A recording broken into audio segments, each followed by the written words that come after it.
Hola amigos, buenos días, tardes. Qué manera de perder el tiempo. Toda la mañana esperando el gas y el gas no ha pasado. No ha pasado. Estoy toda la mañana sentado en el portal. Bueno, en el portal, en la escalera. Nada. Sin hacer nada, esperando que pase el gas. Y el gas no ha pasado. Igual como no había ninguna botella de butano en la calle, pues ha dicho, pues no paso. Pues ya está. Hasta hace nada, pues tenían el detalle de llamarme por teléfono y de entrarme las botellas de gas. Ahora, por lo visto, al chico, pues está en el paro. Mira, así funciona este país.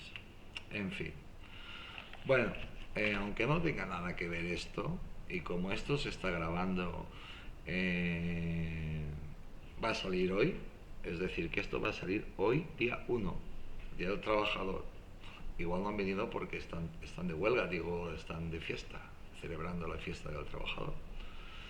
Pues como esto está saliendo, pues después de la resaca de Maripili, digo de Sánchez, pues yo he estado muy pendiente de las noticias de todo el mundo, de todo el mundo.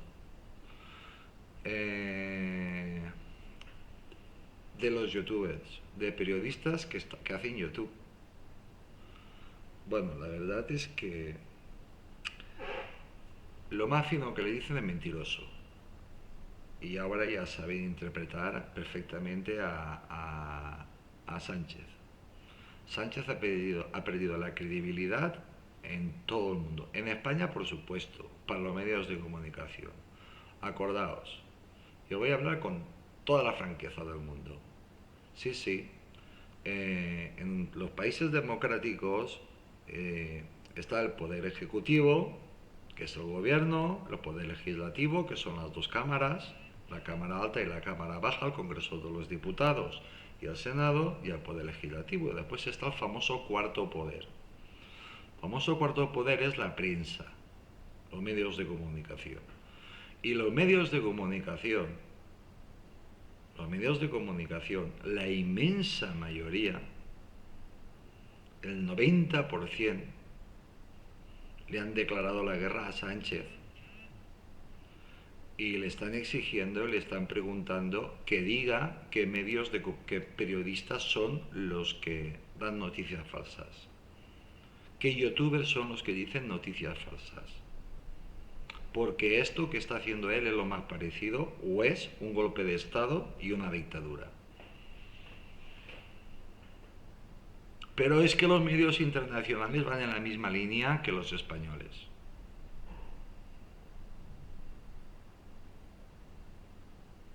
Y la oposición se está tomando las botas.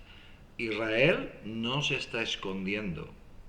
Israel está diciendo que Israel, a través del Mossad, que es el que ha filtrado todo esto, pues va a proveer pues a quien corresponda, a los partidos políticos, a la justicia, esperemos que también llegue a los medios de comunicación, pues pruebas contundentes y claras sobre Sánchez y Begoña. Y esta vez ya van a incluir también a los ministros. Así está el tema. Bueno, pues seguimos con el tema de Santiago. Se está terminando ya. Queda este capítulo y el otro lo he alargado mucho eh, para sacar dos imágenes que faltan, la del sepulcro y la de la misa, para que se vea el botafumeiro también. Bueno, en fin, así que hoy vamos a reducir esto, la pantalla, vamos a ampliar un poco eh, la historia. No hagáis caso bueno, haced caso o no, haced lo que queráis, del Camino de Santiago capítulo sexto, pero como me he descontado, pues he puesto penúltimo y ya está. Bueno, muchas personas pues están pensando en hacer el Camino de Santiago. Otros esperarán o igual lo hacen y cuando venga el Año Santo Compostelano lo volverán a hacer. Pero ahora que viene la primavera, depende de dónde salgas y dónde hagas el camino de Santiago, pues, pues puedes llegar. Se va a intentar hacer muchos, la mayoría de los peregrinos, pues van a intentar hacerlo coincidir el día 25 de julio. Estamos en mayo, aún falta mucho, pero el Camino de Santiago siempre hay gente, siempre hay trasiego. Bueno, a ver, ¿dónde? Esto no empieza aquí, esto empieza más arriba. Exactamente, aquí. Bueno, el Camino de Santiago, cuando tú llegas a Santiago de Compostela, que Santiago de Compostela se construyó alrededor de la catedral, alrededor de la tumba de Santiago, llegas al Monte do Gozo, esto es gallego, el Monte del Gozo. Es una colina situada en Santiago de Compostela, en Galicia, España. Su nombre se traduce como Monte de la Alegría. Monte de la Alegría porque el peregrino cuando llega allí descansa y está a una distancia de unos cuantos kilómetros de Santiago. Desde allí se ve la inmensa catedral. Descansas habitualmente 2 o 3 días, ya te acicalas, bueno, ya bajas, buscas posada y cosas de estas y entras. Y vas a la misa, a Santa Misa, tomas la comunión y un montón de cosas. Bueno, este lugar es especialmente significativo para los peregrinos que recorren el Camino de Santiago, también conocido como el Camino de Saint James. Faltaría más que no saliera traducido en inglés. Es el Camino de Santiago en español y chimpum, se acabat. Uy, me ha salido valenciano. Últimamente me está saliendo mucho el acento. Y no lo hago aposta. Lo que pasa es que cada vez tengo más visitas y hablo más en valenciano. Esa es la historia. De todas formas, es mi lengua. Aquí los peregrinos pueden obtener sus primeras vistas de las 3 agujas de su destino final. La Catedral de Santiago de Compostela. A tan solo 5 kilómetros de Santiago, el Monte de Gozo, el Monte de la Alegría, el monte, aunque bien traducido sería el Monte del Goce, bueno, has llegado ahí y has llegado ya a tu destino y ya lo ves ahí, lo estás prácticamente tocando y te has juntado con gente de todo el mundo ahí arriba de ese monte, que es muy poquito, tiene 380 metros de altura. No creáis que es el Everest. Desde aquí los peregrinos pueden divisar por primera vez las torres de la catedral a lo lejos.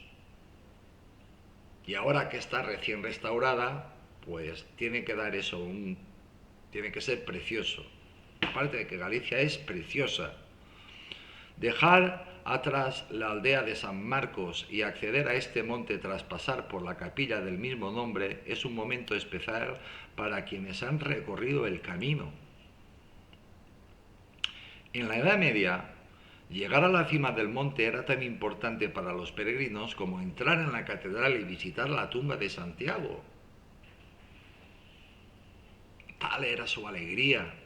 Imaginaos, días, meses, por esos caminos de Dios, desde la vieja Europa, de todas partes de la vieja Europa, a pie,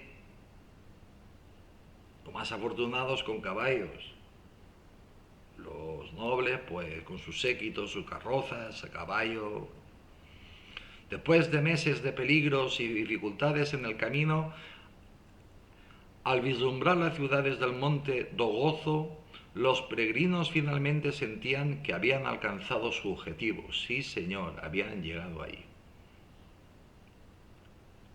A mí me han contado las personas, que conozco un montón de personas que han hecho el Camino de Santiago, no una, sino varias veces, y yo una vez, dicen que cuando llegas ahí, pues te embarga una alegría impresionante. Los creyentes ya no te lo saben ni explicar.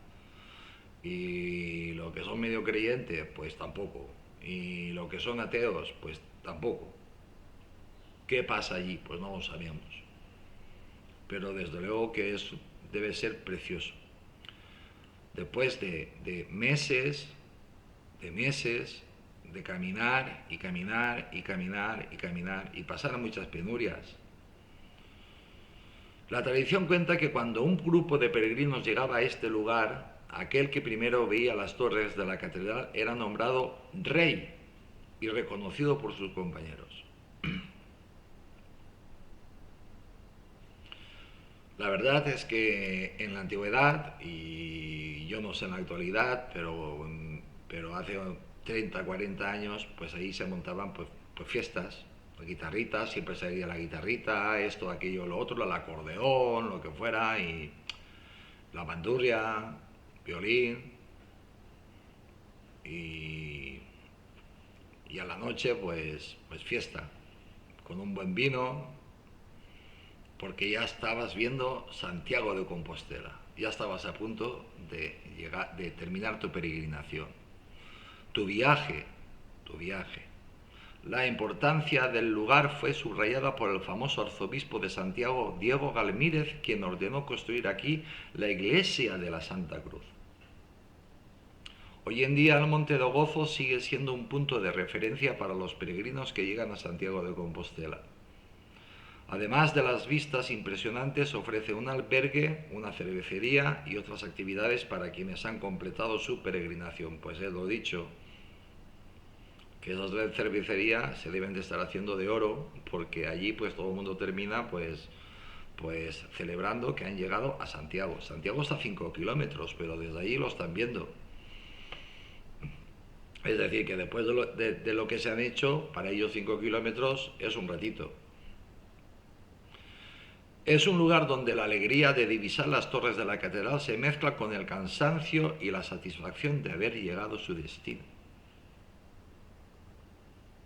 A todos les embarga la emoción, a todos, a uno más, a otro menos. Bueno, el Camino de Santiago, capítulo sexto, y para que no quepa ninguna duda, el penúltimo. La tumba del apóstol Santiago. La leyenda nos cuenta que Santiago, uno de los apóstoles de Jesucristo, fue pasado a espada por orden de Herodes Agripa el 1 de marzo del año 44. O Agripa I en marzo del año 44. Yo creo que es Agripa I en marzo del año 44. Pero en fin, Santiago, según cuentan, el apóstol favorito de Jesucristo. El cadáver fue robado por sus discípulos, hombre robado, se lo robaron a Herodes, Agripa, y lo trasladaron desde Palestina a Hispania. A Hispania. Acordaos que en esa época, en el año 1 de nuestra era, o en la primera centuria de nuestra era, pues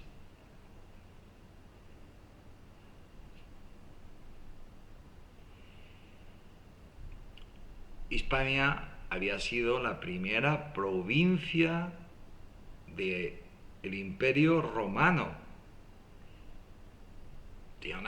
Tenía una importancia dentro del Imperio Romano espectacular. Espectacular. 3 emperadores dio España. Los 3 nacieron creo, si mi memoria no me falla, no sé quién me dijo que había un cuarto, pero 3 seguro, en Hispalis, al lado de Sevilla, de la actual Sevilla. El cadáver fue robado por sus discípulos y lo trasladaron desde Palestina a Hispania, a la lejana Galicia, la tierra donde el apóstol había predicado. La barca se alejó y tras muchos días de travesía a través del Mediterráneo cruzó las columnas de Hércules, salió al Océano Atlántico y llegó misteriosamente hasta el puerto romano de Iria Flavia, la capital de la Galicia romana.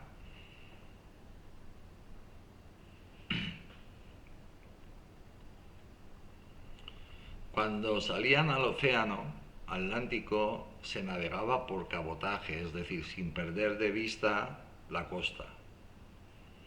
El origen de Compostela. Cuando la embarcación llegó sin tripulación, quiso el destino, fijaos, esto es leyenda pura y dura. Primero empiezan estas cosas con la leyenda, con el mito, hasta que es historia, hasta que empiezan a escribir. Y entonces empieza a ser historia. Cuando la embarcación llegó sin tripulación, quiso el destino que quienes la encontrasen fueran humildes pescadores cristianos que habían conocido en vida al apóstol.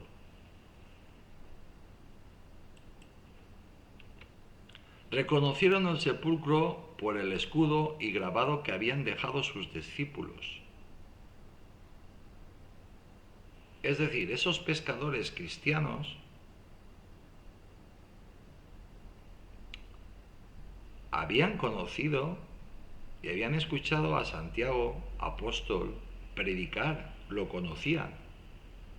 Dio esa casualidad y reconocieron el sepulcro por el escudo y grabado que habían dejado sus discípulos.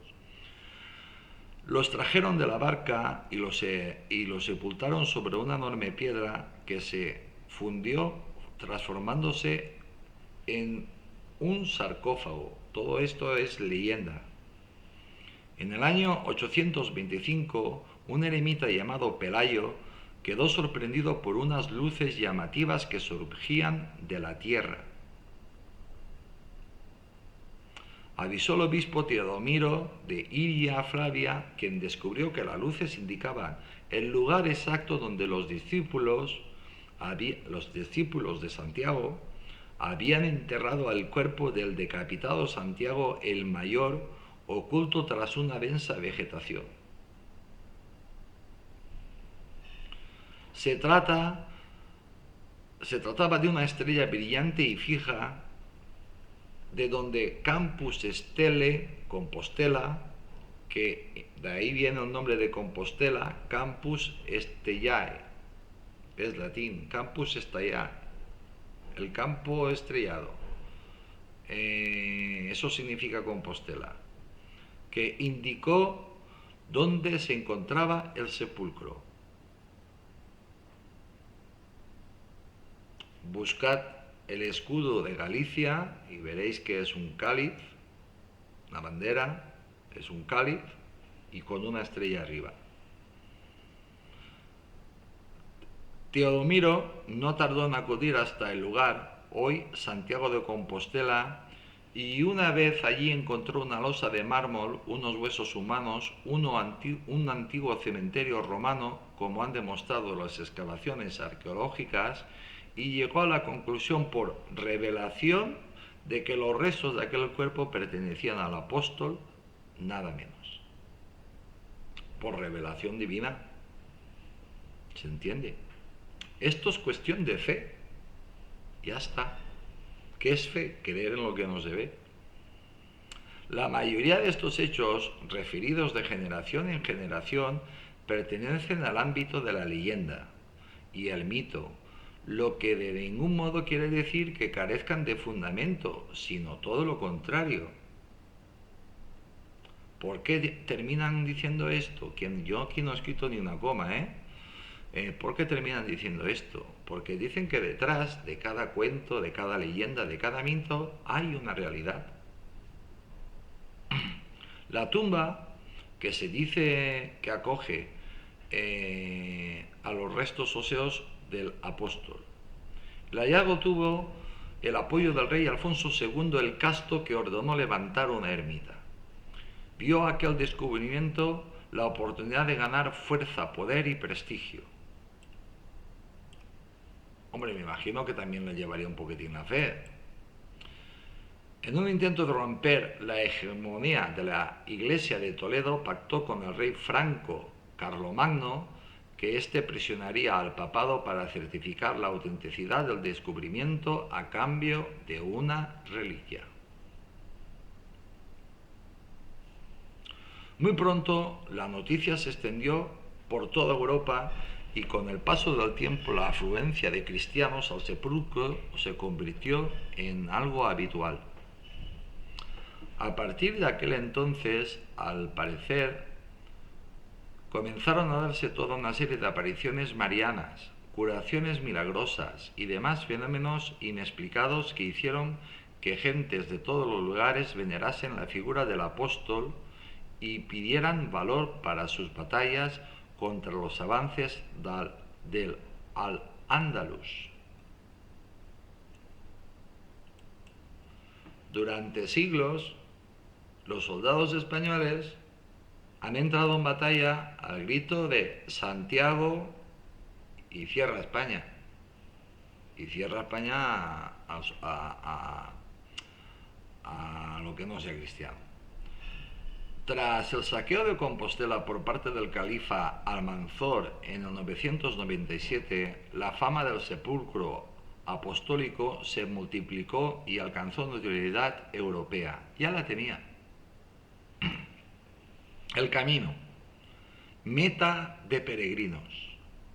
Santiago de Compostela devino así meta privilegiada de peregrinación y punto final de convergencia de los caminos de la incipiente Europa, y al mismo tiempo el peregrino jacobeo se iba revelando paulatinamente desde los inicios del siglo IX y especialmente en los siglos XI y XII. Finalmente se alcanzó el objetivo de la operación jacobea: la recuperación del poder de Roma, de su iglesia, y la destrucción de cualquier otra religión de los antiguos cultos paganos.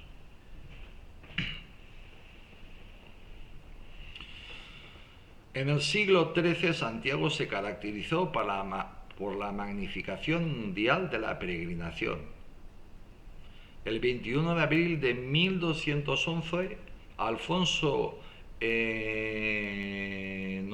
de León asistió a la solemne consagración de la nueva catedral compostelana. Santiago ya contaba con una fama mundial que alcanzaba incluso las fronteras más alejadas del mundo conocido, traspasando el muro del Islam.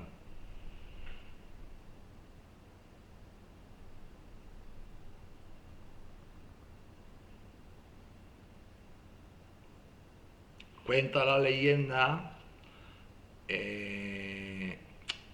y bueno, pues que Santiago se aparecía en la Reconquista en un caballo blanco y se ganaba la batalla. Cuentan, se encomendaban a Santiago y Santiago ayudaba. Santiago apóstol. Nuevo hallazgo. En 1875 tomó posesión de la sede compostelana nuevo arzobispo Miguel Payá Rico, quien decidió realizar un riguroso estudio arqueológico sobre los restos del apóstol Santiago, que, según la tradición, se encontraban enterrados bajo el altar mayor. La investigación halló en 1879 un tosco osario. A pesar de la falta de huesos, unos perdidos por el transcurso del paso del tiempo y otros por estar divididos en numerosos fragmentos, los especialistas pudieron reconstruir los esqueletos, lo mismo que según la tradición estaban enterrados en el subsuelo catedralicio y que corresponderían al apóstol y a sus dos discípulos. En eso coinciden todos. Los resultados que nos ofrecen los estudios sobre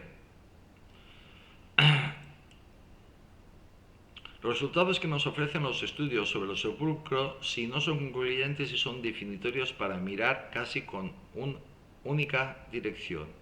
Estamos ante un sepulcro de factura romana construido en el siglo I. Para los ateos. Acordaos que en el siglo I, antes de que el Imperio Romano, no recuerdo ahora el nombre del emperador, ya sabéis, mi memoria,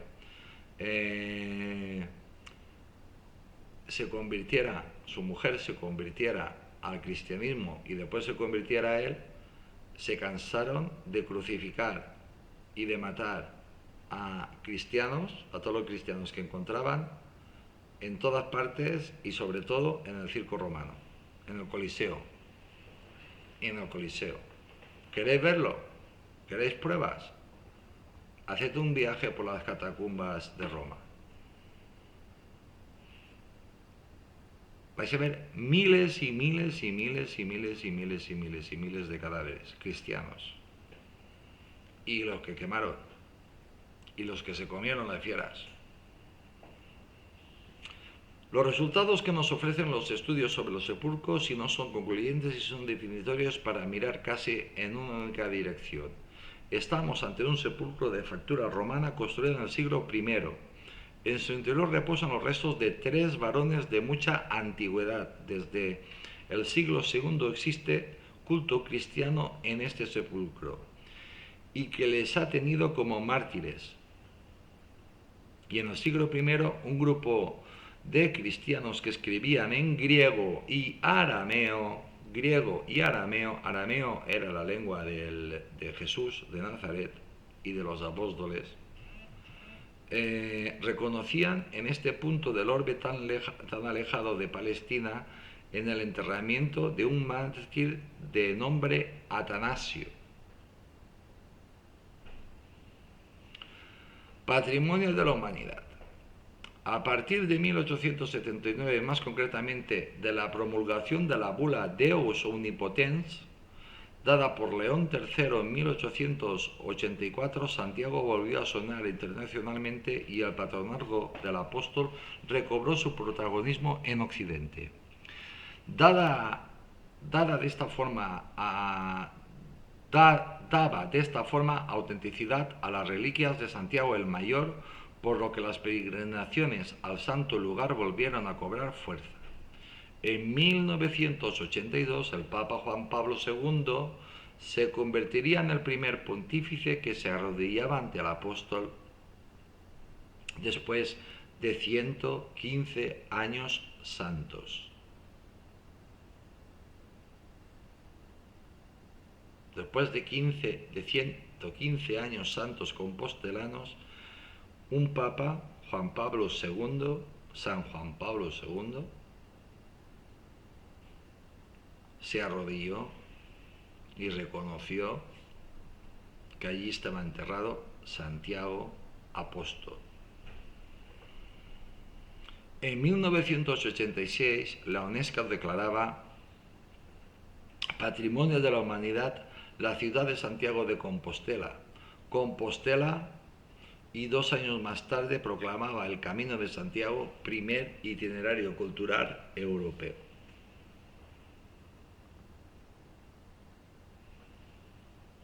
Sí, queridos amigos, esto trasciende mucho más allá de nuestras fronteras. El Camino de Santiago es patrimonio de la humanidad. Está en España. Tenemos la inmensa suerte de estar en España, que está en España. La veracidad histórica del hallazgo de los restos del apóstol, así como de su paso por España, está en duda, dada la falta de pruebas documentales y arqueológicas. Hombre, notario no había. Esto es mío, este comentario es mío. Notario no había. Notario no había. Se tenía que ir con muchísimo cuidado en aquella época porque Roma mataba a los cristianos. Así que se reunían a escondidas, hacían el culto a escondidas y predicaban a escondidas, llevaban el Evangelio a escondidas. La palabra de Dios, de Cristo, lo hacían de manera oculta, porque si lo trincaban, si lo cogían los romanos, terminabas en el circo o crucificado, torturado, pero con una muerte muy cruel. Así que iban con cuidado. No tenemos ninguna certeza de su autenticidad y es muy posible que carezca de toda base histórica. Solo existe la tradición, la leyenda y la convicción sobre la presencia del apóstol en Hispania.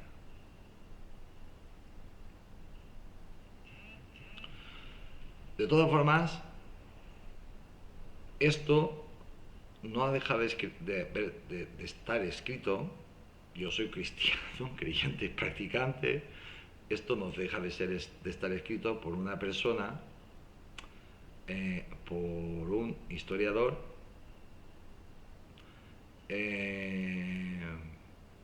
y por un ateo o agnóstico.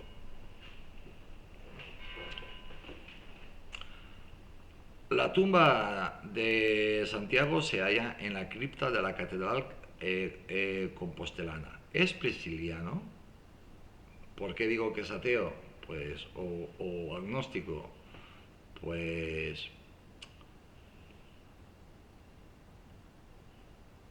durante, durante 2000 años los cristianos han peregrinado a Compostela. Por eso esa inmensa y hermosísima ciudad de Santiago de Compostela. Pero hay que sembrar la duda. ¿Es prisciliano? ¿Pertenecen los restos del cofre de la ciudad de Compostela al apóstol de Santiago? La tradición pía lo afirma con devoción. La historia y la ciencia se limitan a decir que es posible, incluso probable, y que es improbable que el sepulcro haya estado ocupado por ninguno de los héroes heréticos que ciertas personas se empeñan en enterrar en Compostela.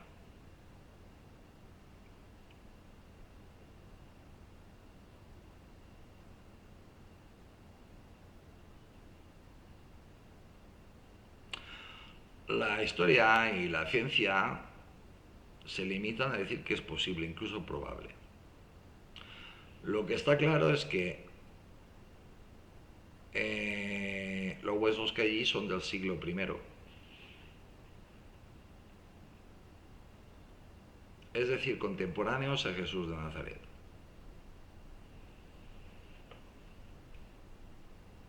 Ahora, Prisciliano, yo no sé quién es Prisciliano, me imagino que nos lo explicarán aquí. También sería contemporáneo de Jesús de Nazaret y también proveniente de Palestina. Decapitado también. Si era un cristiano decapitado, perdió también la cabeza. Una teoría apunta que los restos del sepulcro compostelano pertenecen a un hereje llamado Prisciliano. Estudiosos como el historiador francés Louis Duchesne o el teólogo inglés Henry Chanwick afirman que la urna de la Catedral de Santiago de Compostela, Santiago de Compostela, Compostela contiene los restos de Prisciliano, un hereje del siglo IV, ajusticiado por promover una escuela ascética y una actitud crítica con la opulencia de la jerarquía eclesiástica. Sin embargo, no pone ningún pero en que el francés Louis Duchesne, en que María Magdalena está enterrada en el Museo del Louvre, y el inglés Henry Chanwick, en que está enterrada en Escocia, o en el norte de Inglaterra. Qué cosas, ¿verdad que sí? En España vamos a tener nosotros un apóstol. Para ver la urna de plata que contiene las supuestas reliquias de Santiago Apóstol se desciende por una escalera angosta de la Catedral de Santiago a la pequeña cripta situada en el lateral izquierdo de la capilla mayor abierta al culto desde 1885. El lugar es el mismo en el que lo depositaron sus fieles Teodoro Atanasio 2000 años atrás. Se curan salud. Esto está sacado todo del mismo sitio, historia pura y dura. Es un mausoleo que se ha hecho con las piedras de un enterramiento romano del siglo I, del primitivo enterramiento del apóstol peregrino, un lugar recorrido estrecho, sin mucho espacio, con un largo reclinatorio, delante del cual en un hueco en la pared está un pequeño altar con la urna encima. La urna es de plata labrada 1,25 metros de largo. En su frontal muestra las imágenes de Jesucristo, Santa María, Salomé y los apóstoles. En la tapa aparece el anagrama de Cristo, el crismón redondo con las iniciales de su nombre en griego, X y P, el alfa y omega, que son la primera y la última letra, letra del alfabeto griego, que como este es ateo, pues no sabe qué significa el principio y el final.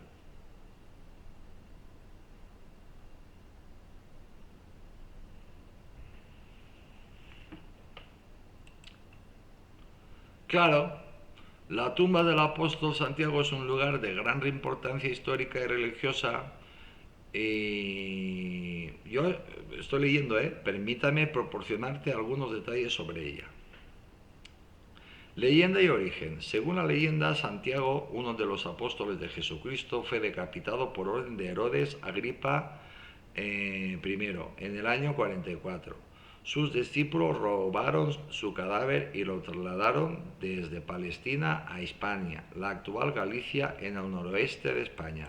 Esto es de otro sitio. La barca en que viajaba llegó misteriosamente al puerto romano de Iria Flavia, donde se encontró el sepulcro del apóstol. Y hasta aquí.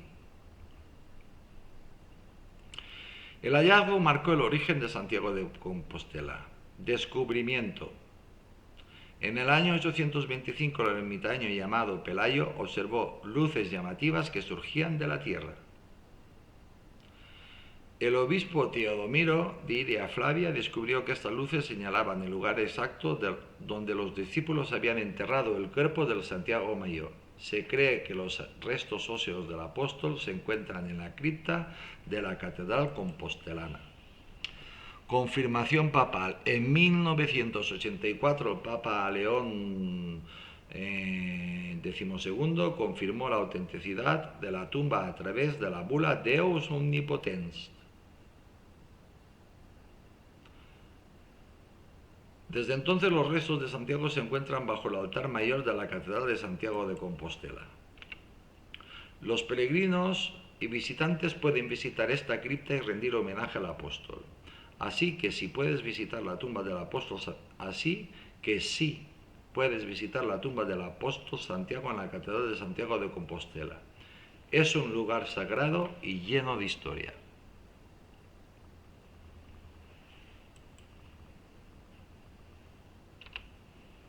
Y nada, pues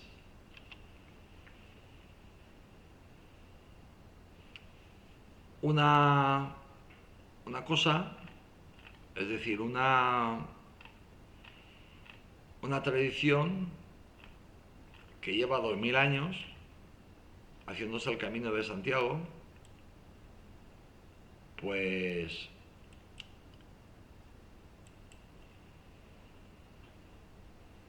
que es muy bonito, que es patrimonio de la humanidad. Se podía contar de una manera más bonita. Ya está. Ya está. Pero en fin, yo simplemente me he ido a la historia pura y dura y ya está. Porque de Santiago de Santiago está todo hablado y todo bastante claro.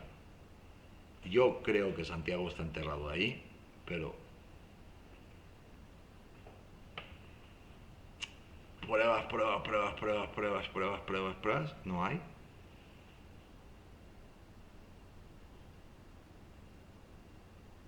Pero es que no había televisión en aquella época, ni cámaras de hacer fotos. Si nos ponemos así, tampoco existió Jesucristo, ¿no? Quizás eso es lo que busquen. En fin, que se puede visitar la tumba de Santiago y la imagen que os voy a poner, si me lo permite, es el sarcófago, la tumba, la cajita, la urna, donde están los huesos de Santiago Apóstol, discípulo de Jesús de Nazaret,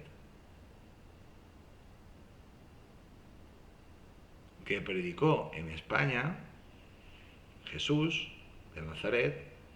Cristo dijo a sus apóstoles que se repartieran por el mundo conocido y que predicaran. Sus 12 apóstoles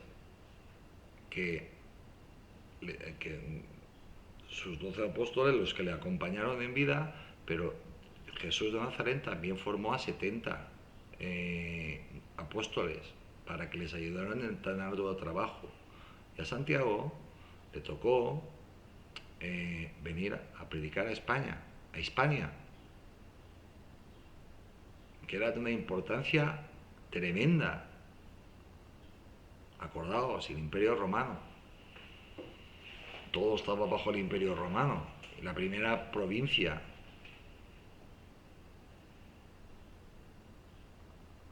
Ay, la envidia, qué mala es, señor. Pues bueno, pues a Santiago le tocó venir a España y después pues murió decapitado, como todos tuvieron muertes horrendas. Todos los discípulos de Jesús tuvieron muertes, todos los discípulos, todos los apóstoles tuvieron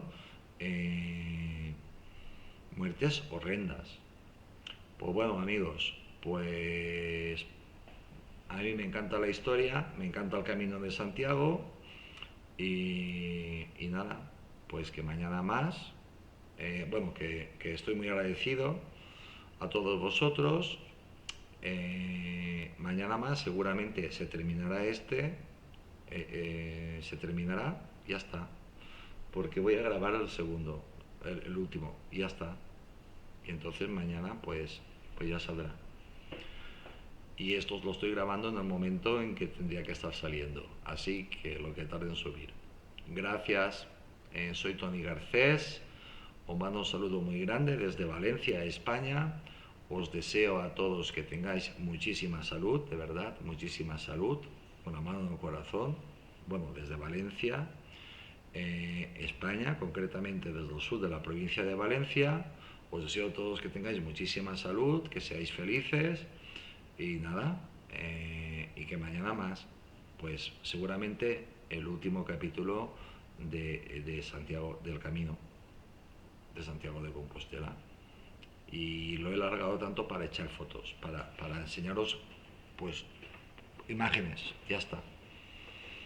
Bueno, pues gracias y que Dios os bendiga. Mañana más.